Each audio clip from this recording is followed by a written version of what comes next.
Anybody walking in? No, okay, all right. All right, everybody, thanks for coming inside. You know, the weather's very nice. You know, wouldn't have blamed you if you went for the walk through the woods instead. But thanks for coming to this. This is going to be a two-part talk. I'm going to go for about 25 or so minutes, and then Ethan Dickerman will take over. I'm going to be talking about Theodore Robinson specifically, and Ethan will be taking a little bit wider lens, talking about the African American community along Maple Avenue in the 19th century. This is a postcard from about 1905 or so, the heyday of postcards. This is Maple Avenue, and then Maple Avenue curls, as it does still today, and then Maple Avenue extension going on to the north. The Theodore Robinson Forest is largely all that land beyond the horse there, 23 acres now today. There's some houses off to the side there now, but this is a pretty good picture of what things looked like in 1905. Theodore Robinson, this is another shot of Maple Avenue extension. This is from 1973.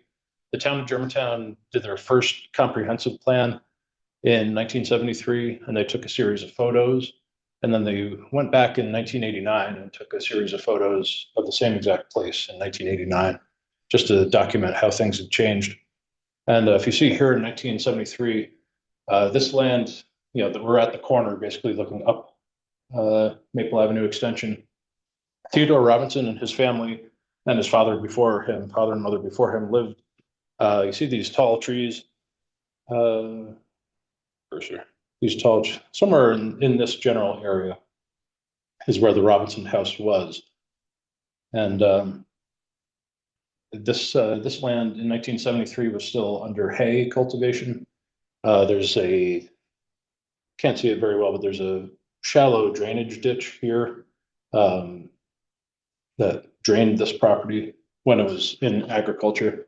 And the drainage goes underneath Maple Avenue extension and then down into Camp Creek. And then Camp Creek flows northwest, more or less, and dumps into the Hudson River in North Germantown. 1973, this is actively being used for hay. And same situation in 1989. The only thing that seems to have changed since then was we went from a dirt road to an oil and chips road. Not quite to pavement, that would come a little bit later.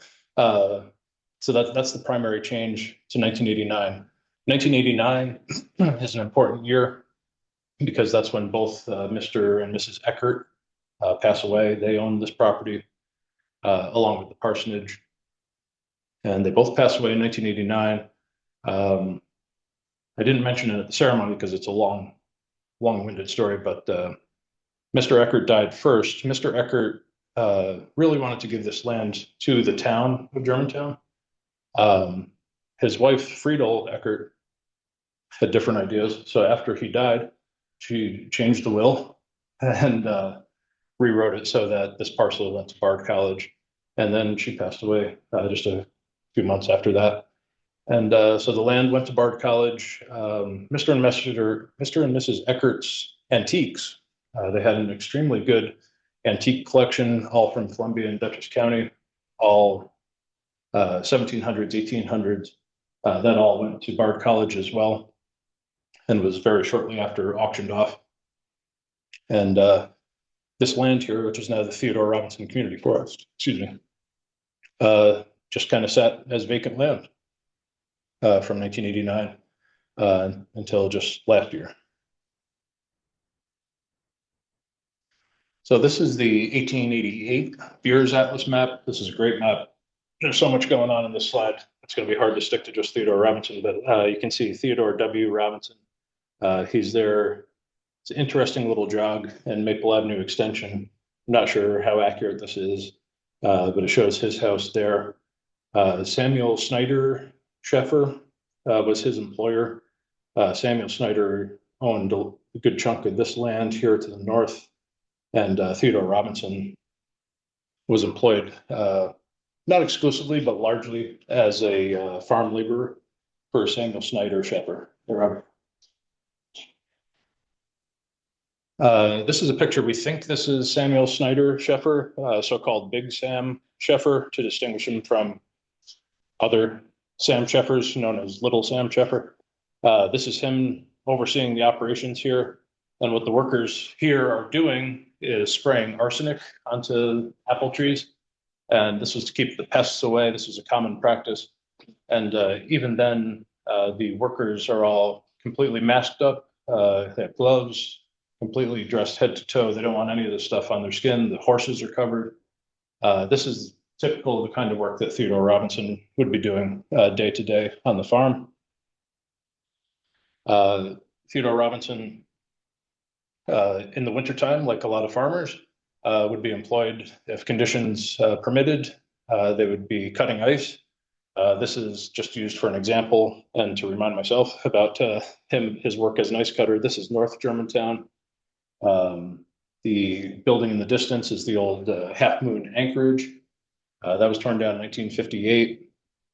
The double ice houses here, they were gone before that. And that, where the ice house is now, that's Kerry Christian's house lot now.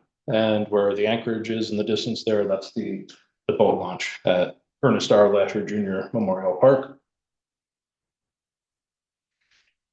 And then another thing, this is a little bit out of context, but another thing that Theodore Robinson was employed in was he was employed on the fishing gangs.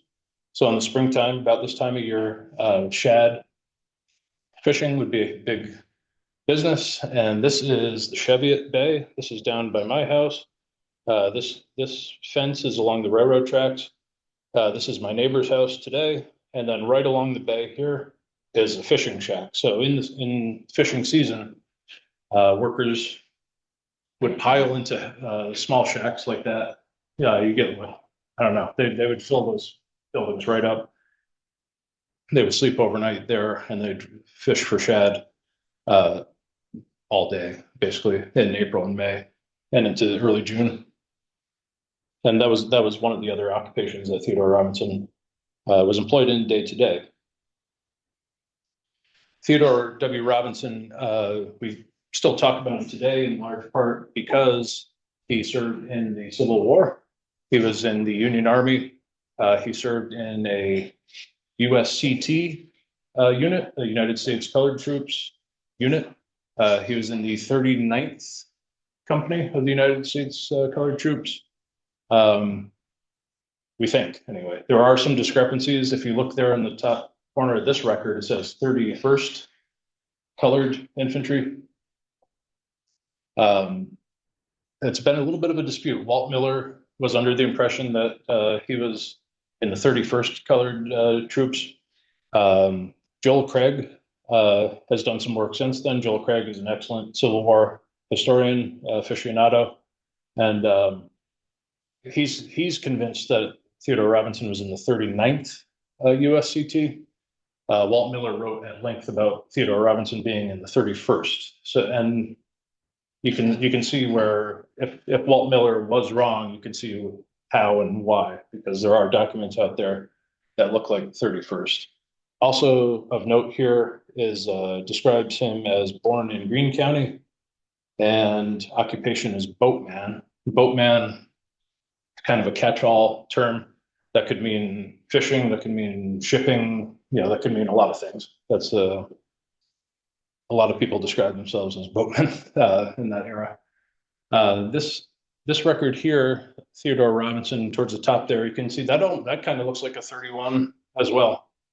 You see mustered in at Poughkeepsie, misspelled Poughkeepsie, and appears to have gotten $750 as a bounty when he enlisted in September 1864.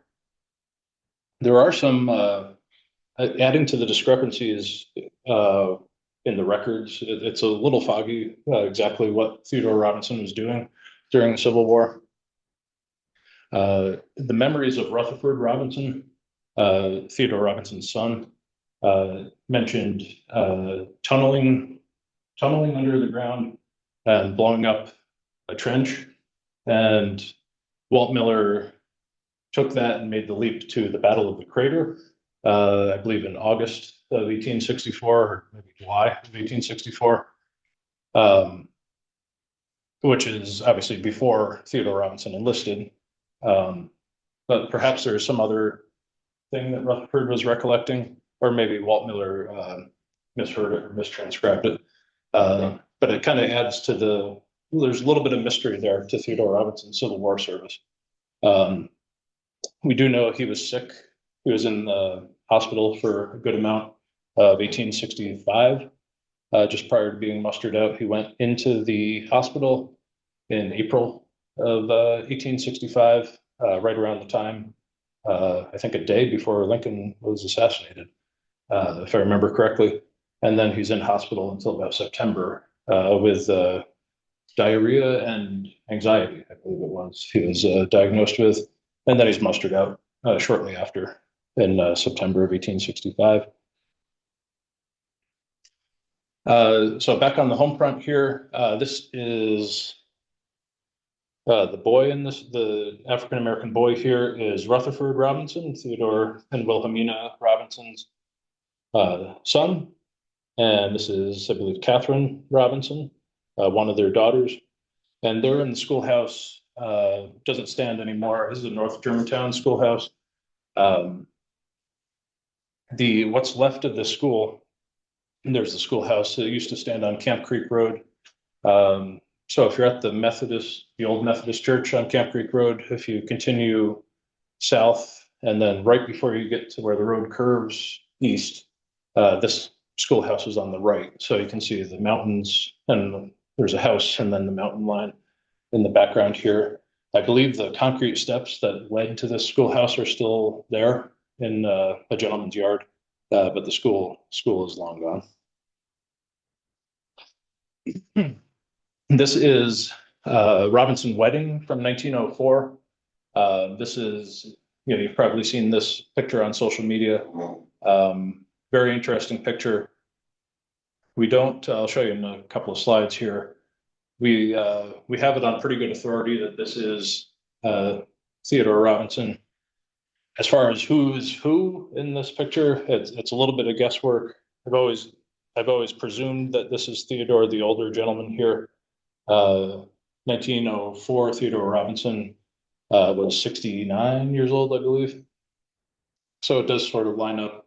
As far as who everybody else is, it's total guesswork.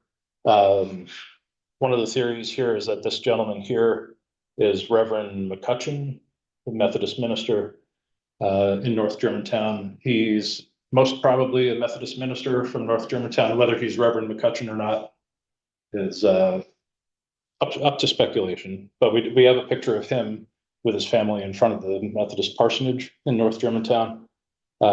So he's definitely somebody who's affiliated with the Methodist Church in that era. And this is not quite as well known, but if you see, this is from the same shot, but slightly different. You can see slightly different set of faces in this shot. I think this might be the negative of this picture, or slightly, an off shot. So this is the backside here. So this is by locally famous photographer Court Myers, Eugene Van Cortlandt Myers, June 15th, 1904, 3:42 p.m. All the other writing on this is from a later time. I think that Helen Henderson or somebody wrote Helen Henderson's name because Helen Henderson wound up with the photograph. Helen was, she passed away, I want to say 2016, and she was 105 years old. So she wound up with this photograph somewhere along the line. The description down here is written by Rich Coons in pretty modern times.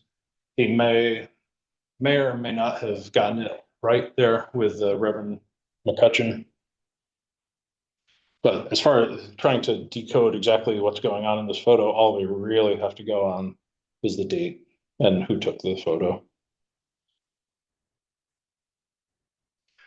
Now, Walt Miller, I should say Walt Miller was the town of Germantown historian and the Columbia County historian. He took over as Germantown historian in the 1930s and served in that role until 1980 when he passed away. He interviewed some people who knew him, some old timers in his time, and he talked to Harry Stickles, and Harry Stickles, who worked with him, referred to Theodore as a very religious man who could make an address as good as any sermon, could take charge of meetings and lead them, could make an excellent prayer. Theodore worked most of the time for Samuel Sheffer, that's Big Sam, I showed you a picture of earlier. He also had a little place of his own where Raymond Moore now lives. At this time, the family of Raymond Moore Sr. Lived at the end of Maple Avenue Extension, just east of the very end of it. He raised a little fruit and sold the same on the market, and he worked in a fishing gang of Big Walt Miller, who was not the historian Walt Miller, a different guy, along with Jerry Persons, who I think Ethan might say a few words about a little bit later, and then some gentleman named Black Tom, which I don't know if you've ever figured out who Black Tom is. And Harry Stickles was one of his workmates on the Sheffer farm. This was another account here. This is by William Ulmer, Sr. And so Theodore Robinson had a terrible accident in 1907. And according to William Ulmer, as recorded by Walt Miller, they were setting up the corn cutter and lining it up with the engine that powered it. William Ulmer, Sam Sheffer, and Theodore were working at this. The belt had been put on and the engine started, and the knives were rotating at full speed. The hood protecting these knives was up instead of down. Theodore was helping at the cutter, bent over to move it, and his hand got caught in the blades, taking off all the fingers and the thumb of his right hand cleanly. He cried out, "You'll have to get me to a doctor." Blood was flying everywhere. Ulmer harnessed the horse, and the horse had some blood on him, and the horse smelled it and was wild as a hawk. The road was very muddy. They took him down to Dr. Smith, who I believe was, I want to say he was on Church Avenue, just a little bit south of the churches. Dr. Smith called him Dr. Dingman, who I'm not sure where exactly, I'm not sure where William Best lived.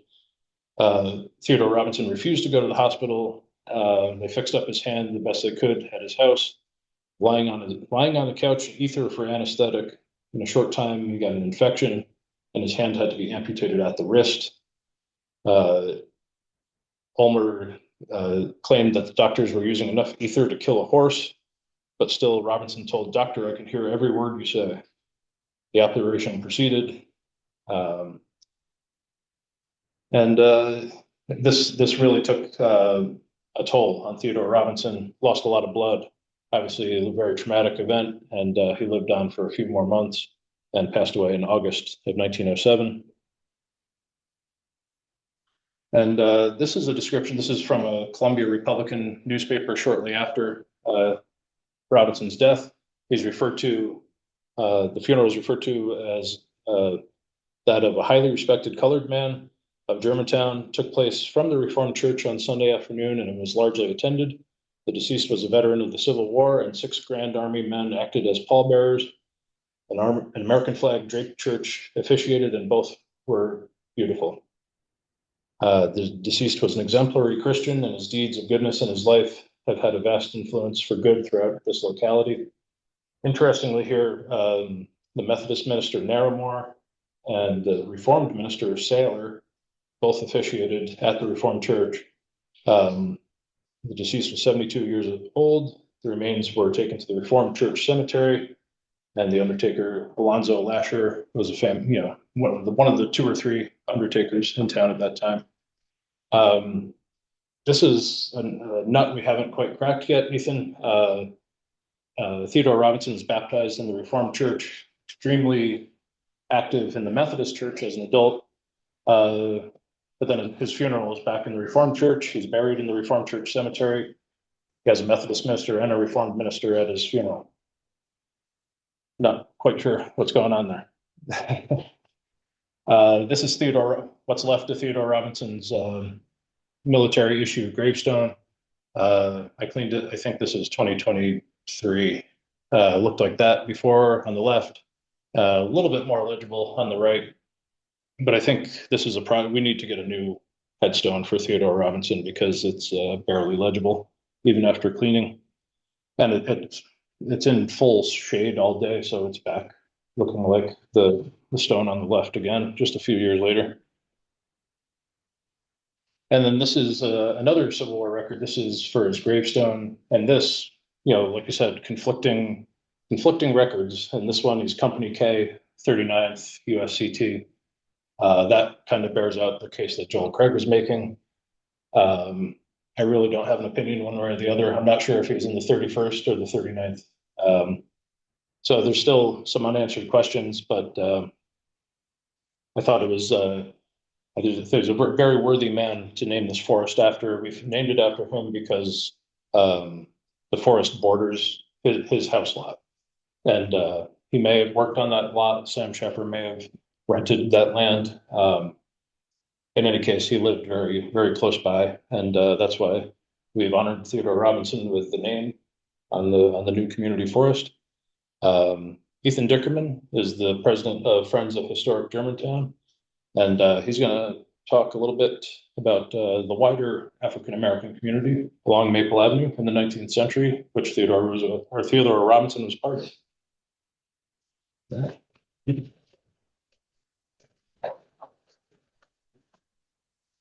Thank you, Tom. So as Tom mentioned, my name is Ethan Dickerman, president of Friends of Historic Germantown. I've been working with Tom and the others and coming to Germantown since about 2017. First came to the town as a student at Bard College in their archaeology program. When there was some research being undertaken by Professor Christoph Lindner.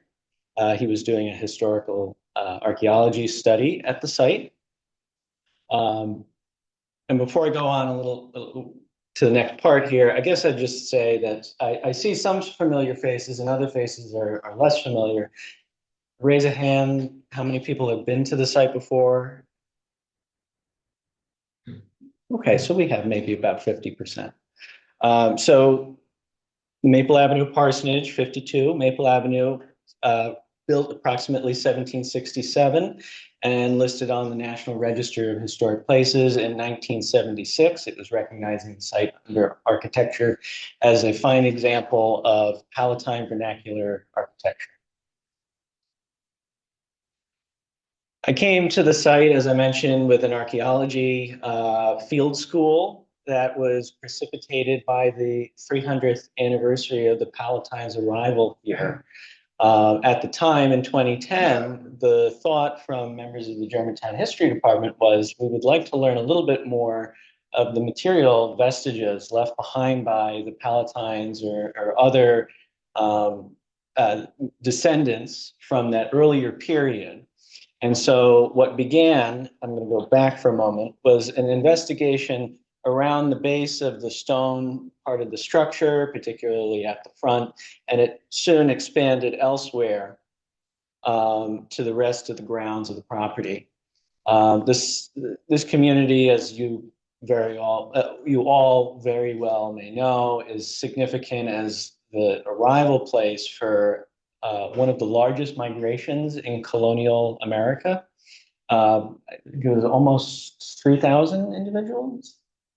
That's the number that came up the river. Right. Yeah, so about just under 1,200 here in East 1,200. and a slightly smaller number in Right. West And it was one of the largest settlements between New York City and the city of Albany at the time. So the thought was when these excavations were taking place is that we have the opportunity to learn quite a bit more information that we don't have in the written record.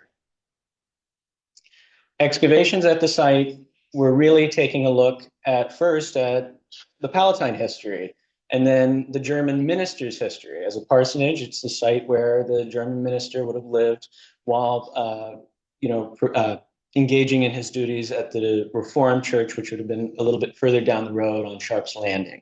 The historic marker there that generally identifies the placement of that church. Excavations started out front, and then they worked westward by Professor Christoph Lindner, identifying some hidden features beneath the surface, including a smaller foundation in the front yard, as well as a well. And then as you move forward and towards the backyard, you were finding evidence of food refuse and other debris associated with daily life. So it was very common back in that period for what you could say is your daily life, as well as your trash to be put into the yard for disposal. So when doing historical archaeology, we not only take a look at the materials that are in the ground, but what is the written record associated with the site. The Germantown History Department, Richard Coons, Tom Shannon, Alvin Sheffer did a fabulous job of identifying some of these records and tracing how the property passed through different hands over the last 200 and some odd years. But one of the most intriguing ones was in 1852. This house was purchased by a family named the Persons. And the Persons then show up on later maps. And we were able to identify them in some of the census records. This image to the right here is showing them, I believe, on the, let's see, this is the 1850 US federal census. That identified all the members in the family, which I'm going to look a little closer because it's faint for me. But we see here a gentleman, Henry Persons, the matriarch. We have a MBR, so that's Mary Barber Persons, his wife. And then we have a couple other individuals, perhaps Jeremiah or William, Maria, Jane, who is Emma Jane, and a few other individuals. The census is not always perfect. Sometimes individuals are left out. Sometimes others are added in. Sometimes the census taker would get things wrong. And that's because self-reporting didn't start until a much later time. But these documents were really critical because they enabled us to find a part of this site's history that hadn't been as well documented and told in the past. And it informed us that by the mid 1800s, the property had been purchased by a Black family. And that was particularly intriguing as we were looking at the materials that were coming out of the ground.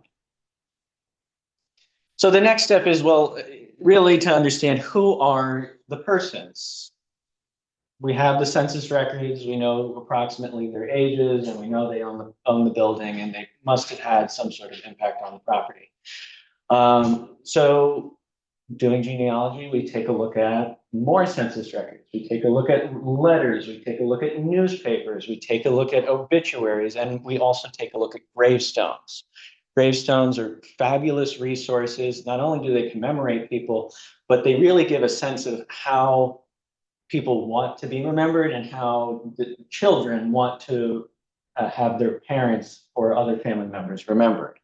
So we see here the gravestones of Henry Persons, Mary Barber Persons, some of their children, another individual named Diana. And in some cases, we have, in addition to the inscription, the dates of death, we also have some religious script in here that sort of indicates maybe some of their beliefs.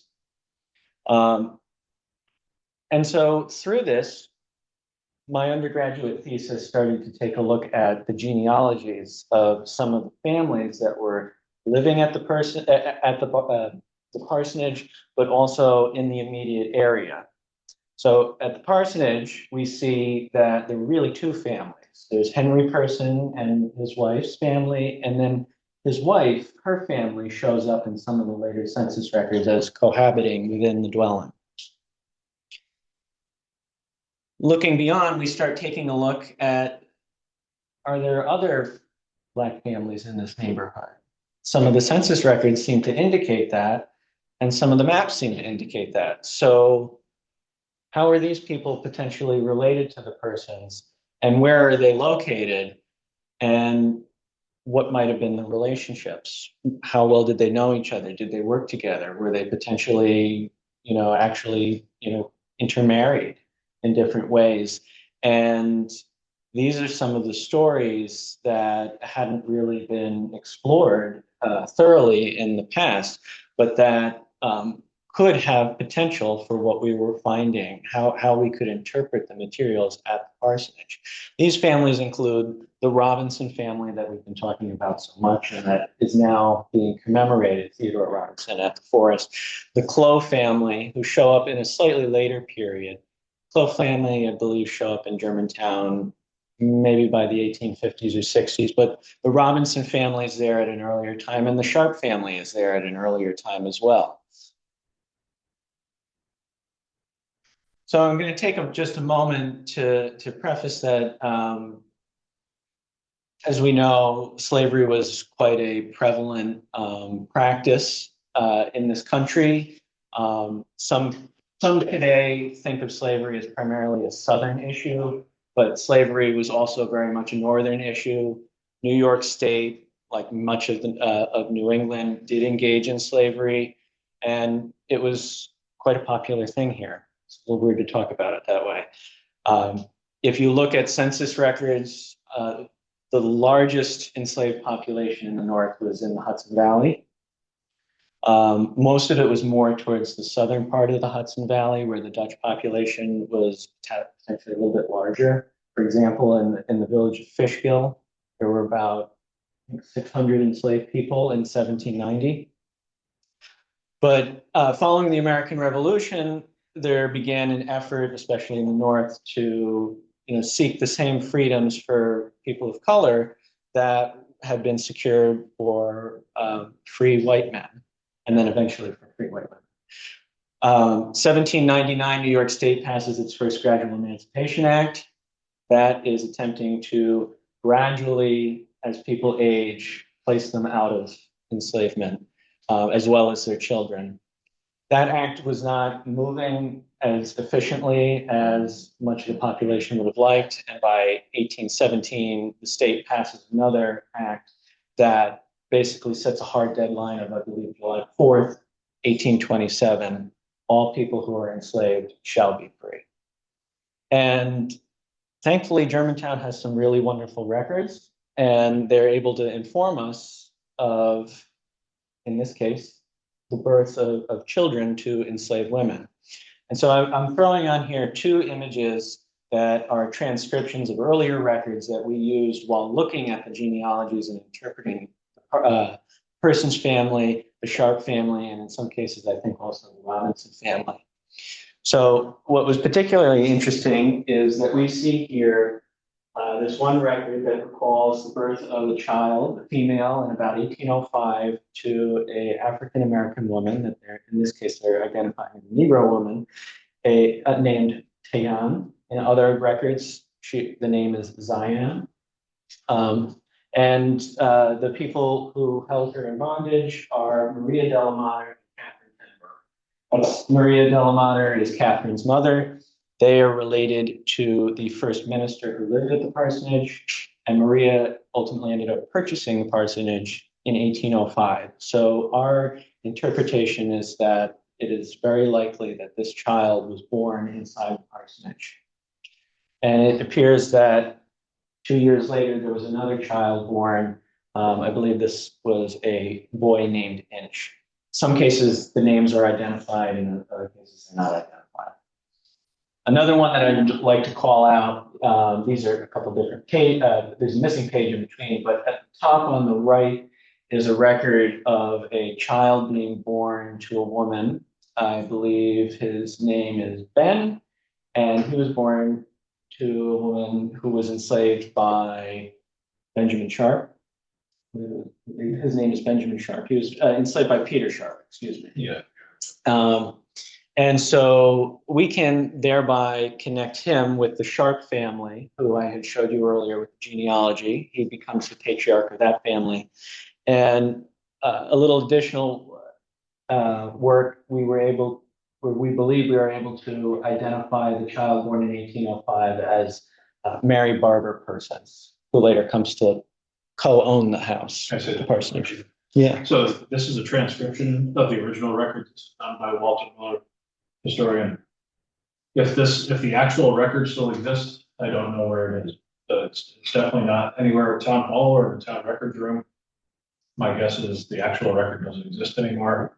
There's another, in my opinion, act of heroism by Walter Miller in transcribing that. So those genealogies, as well as some of the historical maps, allowed me during my undergraduate thesis work to begin to plot where where these families were living and the density or the number of individuals within a particular area. And what we see here, I won't go into details about the codes, but there's a particularly strong concentration of families living in and around Maple Avenue and Maple Avenue Extension. Right here would have been the Sharp family, which would include Ben Sharp, the individual child I was just talking about. Here would have been the parsonage with the Persons family, the Robinson family, I believe the Clow, and then there were a couple other individuals who were living elsewhere.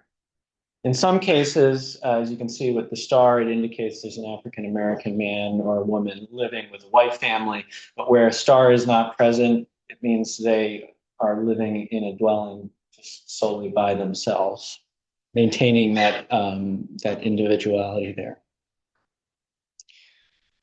So this is a poster that was done by Professor Christoph Lindner, and I contributed to some of the research and coordinating the design of it. It was created with information and artifacts from the excavations, in this case, inside the basement of the parsonage, inside the hearth or fireplace. It was presented at the Society for Historical Archaeology in 2020, just before the pandemic. And what it was trying to show is the rise of a small rural Black neighborhood after gradual emancipation in New York State, and how the Person family came to own the property and how they may have left a particularly unique material legacy at the site. In this case, excavations within this hearth started to identify materials that were located under the center of stones rather than in the crevices. We would imagine normally artifacts to show up in the crevices, you're sweeping or things just fall into there. That makes a lot of sense. But for an artifact to get beneath the center of a stone suggests that that stone had to be moved before that artifact ended up in that location. And so what we're seeing here is the superimposition of some of these artifacts into these voids. And what we're seeing are shells. We're seeing bone and iron that represent a knife. Some ceramics that are decorative. There's a crystal. There's glass, a smoking pipe fragment, buttons. I believe there's a blue glass beads in one of these locations. And there's a stone that actually has a marking on it, an X, that suggests that that had to have been purposely done by hands. Historical archaeologists, as well as anthropologists, have taken a look at sites of enslavement in the American South, and they've taken a close look at the artifacts recovered from slave quarters. So we think of the Piedmont and the plantation scenes.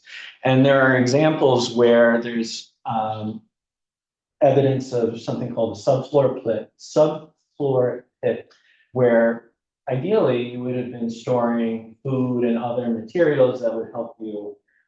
It was also a place where resistance could be captured because they'd be storing in there things that were special to them that the enslaver or the overseer should not be knowing about. And in some cases, there were special artifacts that were being placed in there that had religious significance. And in this case, it appears that that religious significance can be traced back to some of the religions of West Central Africa, where the enslaved people's ancestors had come from.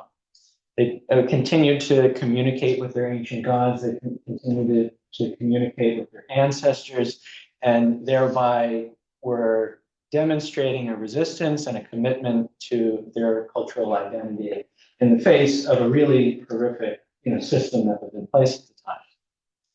The artifacts that were recovered in the Piedmont area in those slave quarters are not too dissimilar from what we are seeing here.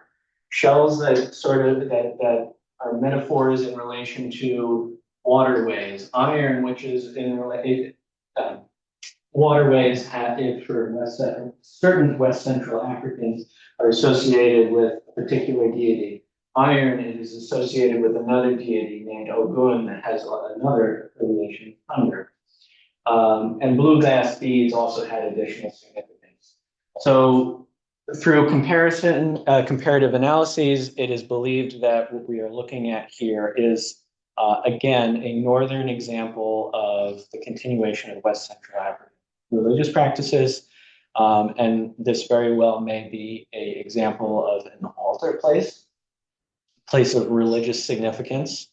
And these artifacts appear to have been in place sometime in the mid-19th century. This is really a unique feature to find. They have been found more through careful analyses in the last 20 years, but there's very few examples of these now. Especially significant, and forgive me for not enlarging this, but it will be a good reason for you to all go visit the parsonage one day or later this afternoon. Surrounding the hearth is a wooden mantle, if you will, and on the right side of that mantle are some markings. The markings, I believe, are a sailboat, a smoking pipe, and a circle with a cross through it. Now, what's particularly interesting about that is the sailboat, one of the person's children, his name is Jeremiah, touched on him earlier. Jeremiah was boatman, I believe. There was a lot of boating on the Hudson. There was a lot of production here, boating, sending things down the river. Smoking pipe. Smoking was probably prevalent at the time. We find a lot of smoking pipes throughout the site, including the one inside the hearth. And then the circle through the cross is an interesting feature because that very well could be a West Central African religious symbol. It's called a Dikenga or a cosmogram. It represents the world, both the world of the living and the world of the dead or the ancestors. It's among the most powerful symbols in West Central Africa. It has been found in the American South on the bottom of bowls, which were created by enslaved people and in some cases native people. And those bowls had been thrown into rivers as an act of like sort of ritual gifting or destruction. And to find that here was a particular shock. It was very impactful, and it gained the attention of a number of prominent historical archaeologists in the American Northeast, including a gentleman named Michael T. Lucas. He's the director of historical archaeology at the New York State Museum. He's been a very strong supporter of this site. And I could probably go on about this for a lot longer, but we can certainly do another tour at the site one day if you would like. Again, this is the work, the really wonderful work of Professor Christoph Lindner of Bard College and his students. It was a 10-year program that really attempted to understand this really multi-layered site. And so with this discovery, it begged the question of what else is going on in the neighborhood, and how can we move forward in preserving this really rich and unique story, as well as the building which holds the story. It was really the crowning, one of the crowning achievements of the family to hold that, as well as the neighborhood. You know, this ability to create a special place for all these different African Americans. And so in 2021, the Friends of Historic Germantown was established by members of the history department, as well as former archaeology students and other Germantown residents. It has since grown, but the goal was to recognize that there's stories from the past that are embodied or embedded in the materials that surround us. You know, we build the buildings and then the buildings build us. And we recognize that there's clearly many more stories that are hidden either beneath the ground or in the building that are yet to be told. And so the Friends recognized a mission that we need to be expanding and deepening the public's knowledge of these really rich community resources. whether they're historical resources, textual, building, or archaeological artifacts. I want to go back for a moment and remind you of that one map that I showed early on. I'll actually go back a little bit. This is the 1741 Cadwallader-Colden map that showed the layout of Germantown. The boundaries of some of these parcels remain today, as well as the roadways of that period. So when we think of Germantown, the Friends of Historic Germantown thinks of Germantown as this cultural landscape that is relatively intact and has the ability to not only tell the story of the Palatines, but tell this unique and special story of the persons, the Robinsons, the Sharps, the Clows, that is just starting to be understood. So what is the significance of these different families as well as this neighborhood? Well, mid-1800s, rural Black land ownership is really uncommon. Black land ownership, even in urban areas, is uncommon. We don't see that very often. And we also, in rural areas, don't see the condensation of a number of families into a distinct neighborhood where they're able to live together closely and work together and potentially celebrate weddings together. As Tom mentioned, we don't really know all who is here, but it's entirely possible that members, not just of the Robinson family, but the Persons, the Clows, the Sharps, and maybe others from distinct and separate areas are present in this photo. And what's the significance of the parsonage? I'm going to just ask that in a general sense, and also ask that you think about that, and then maybe one day tell us why is it significant to you. Earlier, I mentioned that the site was listed on the State and National Register in '76. State and National Register recognizes specific places for significance and their contributions to the nation, locally as well. That was established in 1966 by the 89th Congress. And then in 1980, we also saw the establishment of the New York State Preservation Act, which further bolstered it. Today, it's still, these types of laws are the most expansive and impactful preservation laws in the nation. And to have the site listed is a real asset to us as historians and preservationists and archaeologists and to the town. Buildings on the National and New York State Register are recognized under different criterion for significance. Criterion A, we think of as associated with events. I like to call it community development. It can be a number of different things. It can be broad patterns. Most recently, some people will think of the urban renewal era. That's actually being considered a significant period in US history that is starting to warrant consideration. Certain material vestiges of it as that is. Criterion B is associated with people of significance. You'll often hear people say, oh, George Washington was at this house. A lot of times George Washington wasn't at the house, but George Washington is a great example of someone who is very significant to our nation, and if they are associated with a site, designating it under Criterion B. Criterion C, that focuses in on architecture. That was the parsonage's 1976 National Register nomination. It really was looking at a mid to late 18th century Palatine vernacular structure as a significant type associated with a significant period and a significant group of people. And then Criterion D is the ability of a site to yield information. So we think of archaeology. The parsonage really embodies criterion A, C, and D, and potentially B on a more local level. What does it mean? It provides, being listed on the state and national registers, provides official recognition for the significance. It's going to provide a degree of protection if there's ever state and federal funding that goes to a public works project. And sometimes it also provides us with financial benefits in the form of grants.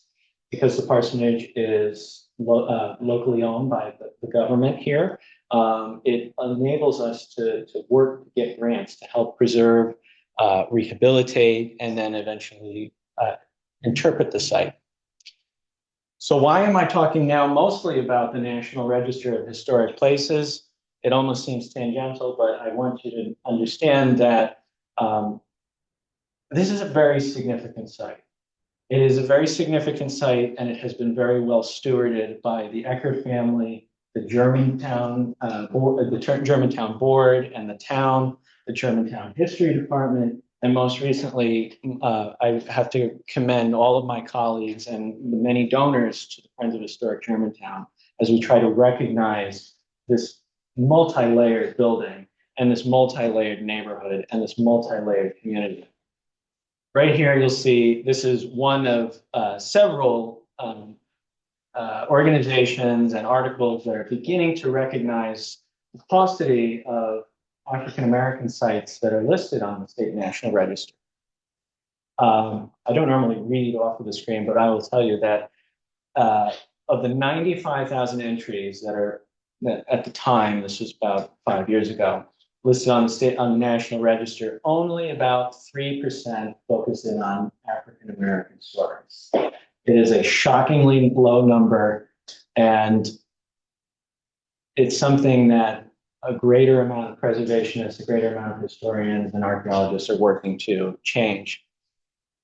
And so, I don't know about you, but I think the parsonage should be recognized in that regard. It clearly has a significant place in that neighborhood. That neighborhood clearly has a significant place in Germantown's history, and there's much more to be shared. And there's descendant communities in neighboring cities and elsewhere. And so I share that with you because it's really our pleasure to let you know that the Friends and the town are currently working on updating that National Register nomination. We've engaged a consultant who's going to be diving deeply into the history of the parsonage, the multi-families that have lived there, specifically the Persons family, and also that neighborhood, to try and recognize it under Criterion A as a significant representation of Germantown's development as a community, as the development of a small mid-19th century rural Black neighborhood and house centered around land ownership and potential the retention and practice of their ancestors' culture and spiritual ways. But also to recognize that there is much more to be learned at this site and potentially in the immediate area. We haven't done archaeology at the Robinson House. We haven't done archaeology at the Sharp House. We may not be able to, but it is something to be considered, that there is much more to learn. And it begins with asking questions and finding a team who will work together to make these happen. And in some cases, we also have commemorative moments, like the great work of securing that parkland, and then the efforts to identify and recognize someone affiliated with that land historically. In closing, I want to thank you. I encourage you to go and visit the parsonage, go and learn a little bit more about some of these families, as well as the other layers of history there. And certainly visit the history department's website, their social media, follow it. Tom does a fabulous job at engaging on a number of different topics. I'm always learning something new from him. I also encourage you to visit the Bard Archaeology website. There's a number of interactive exhibits on there, as well as links to a number of undergraduate theses that took a look at the site. And then also take a look at the Friends of Historic Germantown. I'm going to just plug us right there. If this is something that interests you, if you want to get involved, certainly join as a member. We would love to have you on it. And so I'll cut.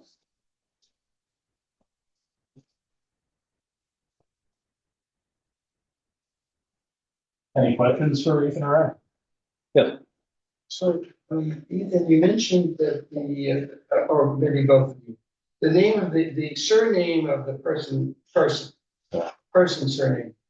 And you mentioned the presence of a potentially West African talisman kind of mark. Do you think the name person was assigned to him because there was no record of a surname after like transportation out of Africa? That's a great question. And I think that was something that we had also discussed is, an individual who's enslaved is really looked at as a piece of property. Yeah. Whereas when freedom is secured, you're more a person. So potentially they chose that name. But I would also point out that, and I was not able to go into as deep a depth as on the genealogy as I would love to, but the minister who lived there was married into the Dutch Person family of Kingston, and as well as the Tenbrook family. And so one of the theories is that through marriages and dowries, it's possible that an enslaved person who was a person who was enslaved by the Person family of Kingston made their way over to Germantown and then to this site. And then later on, eventually became owners of the building. So if you noticed in those records where he was showing the slave abandonments, Tenbrook, Shetmose, Delamater, and Person is just like a natural extension. That's just another Kingston Dutch family. They're in late 1700s Germantown. There's kind of like a Dutch overclass that kind of marries into some of the wealthier Palatine families, and they kind of morph together, and that's where some of the confusion with the word Dutch comes in, and that's where you're going to see the larger slaveholding families in Germantown and surrounding areas. Tenbrook, Delamater, Shetmose, those are the heavy hitters as far as slaveholding here. So the records of the town of Claremont were purchased by a library, Wisconsin and Michigan, somewhere there. Okay. So, they're all there. Are you talking about the Wilson letters? I don't know. Or different? Well, yeah, the William Wilson letters are at the University of Michigan. Yes. And William Wilson was, yeah.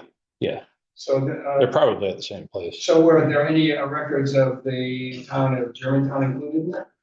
And so the ones Ethan showed were from 1808. That's the earliest documented town board meeting that still exists. The town of Germantown was formed in 1788, along with all the other original towns of the state of New York. But there are no records that survive from 1788 to 1808. It's possible they're written in German. The really English comes along with the public schools, and we don't have a public school here until 1796 or so. It's possible they're written in German. It's possible they're just lost. But we don't have any record of a town board meeting before 1808. Okay, and there's not, so I have another question then. You mentioned in the photograph of the guy spraying arsenic. Does that land?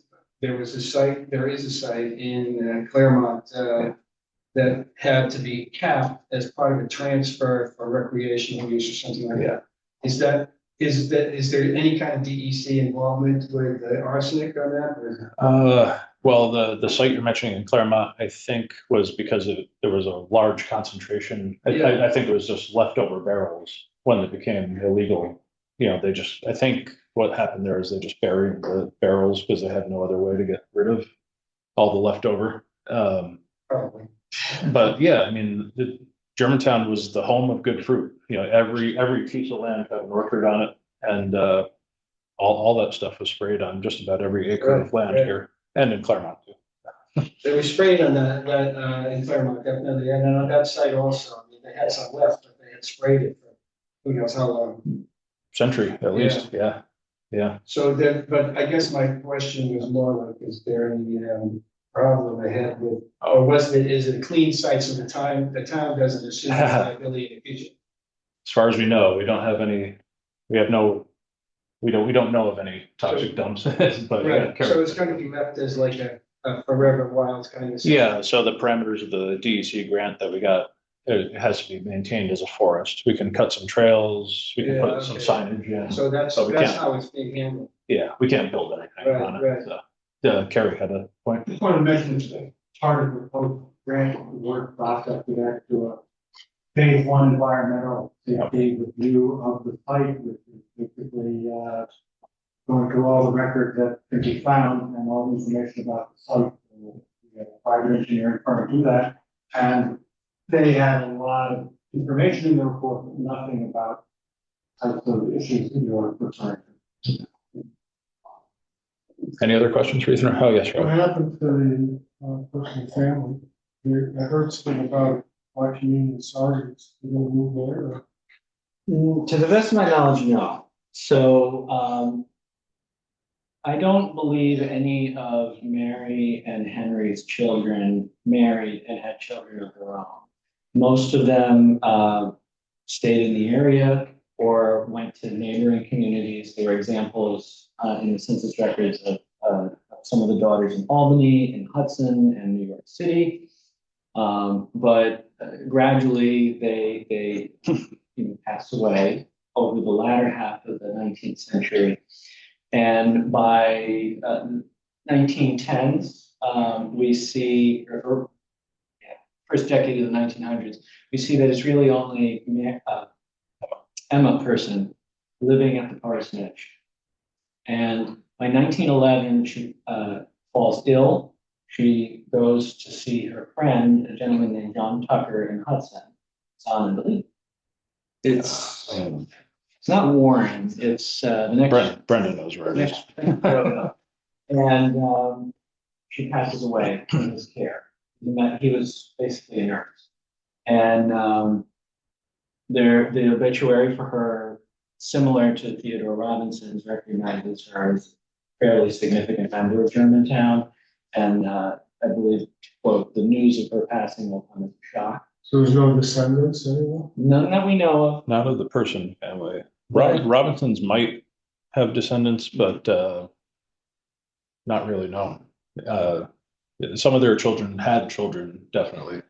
But whereas the person family, I think there's three daughters and a boy, and not one of those four kids had any kids of their own, I don't believe. Right. That said, though, John Tucker serves as her executor selling the estate. And towards the end of her will, it identifies Rachel Hardy of Albany as a cousin, and Jeannie Tenbrook of Newark, New Jersey as another cousin. Now, we did try to take a look and identify those individuals in the community, the relevant communities. We were able to find them, but there is virtually nothing beyond maybe one or two census records. And the neighborhood that the one cousin lived in Albany has since been demolished as part of urban renewal. Just to tie it all together. Yeah. Any other questions? Yes, sir. So I would just wanted to add that Tom and I have been working for a few years now on a project related to pre-contact civilization in this area. And I think it's probably May 11th, scheduled a session with the archaeologists of the Mohican tribe. The office is in Williamstown, Mass. So if anyone has any or knows anybody who has any artifacts retrieved in this general area, contact Tom. So what we want to do is to take them there to get some identification of what they are, and also to create a kind of exhibit like the board that you saw displayed here that details the pre-contact civilization here. And I wondered, like, when you said when you had the fish house, probably that's what a lot of the Native Americans were doing a similar thing. And because there's a site at the Sunset Circle at the mouth of the Rojan that's been identified and excavated in the 50s, I guess that was, as a Native American large place, large occupancy. There's another one that's been found in and excavated, but in a very minimal way in Claremont. And so, we're seeing patterns of habitation in similar areas, probably doing similar things. So ask Tom if you have any questions about that. All right. Thanks, Chris. Does anybody have any other questions before we wrap up? All right. Thanks for coming, everybody.